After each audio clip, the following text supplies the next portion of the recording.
चल लो जी अस्सलाम वालेकुम जी, क्या हाल चाल है? ठीक हो जी?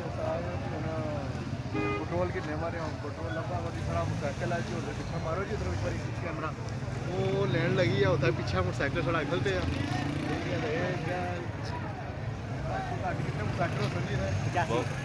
बहुत सारे नहीं रहे थे हज़ारा हिसाब पर बंदे ने पेट्रोल की 347 है जी, असा बिल्कुल को नहीं कार होनी थोड़ी देर वेट करने नहीं तो फिर घर ही होंगे पेट्रोल लभना पाया 300 रुपया शल मामला कि पता लगा सी मतलब कि इतना लभना पाया पेट्रोल तो हूँ आई क्या बनना डैडी क्या नहीं किया ये जगह क्या खरीद किया बड़ा कशमकश है जी लड़ाई ना क्या पता कहना लड़ाई हुई है चंगा नहीं हूँ तको क्या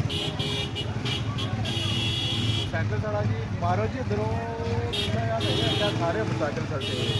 फिर क्या कहते हैं अक्सर जी कोई चक्कर लाई जाए जिले मोटरसाइकिल को पीछे पीछे आई उधर रहो बाड़े कोई मारते ही सारे पेट्रोला वाले खलते हैं ये ना है भी कुछ और उधर मार लो उधर ही है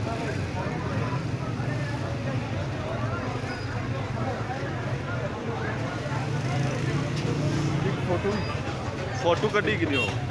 बस जवाब किधर गई चल नो जवाब दे चल न मार ले इधर नहीं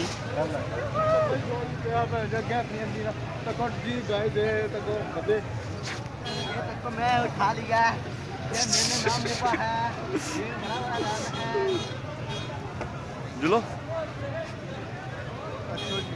तो ये आप देख सकते हैं इन्होंने इधर कीमतें भी नहीं लिखी हुई कीमतें इधर लिखी होनी चाहिए तो अभी 300 पेट्रोल हुआ नहीं है तो ये पहले ही 300 दे रहे हैं तो ये हुकूमत भी काफ़ी चोर है और जो ऐसे के लोग हैं ये भी ऐसे चोर ही हैं तो इन्हें चाहिए कि पेट्रोल जो है वो दें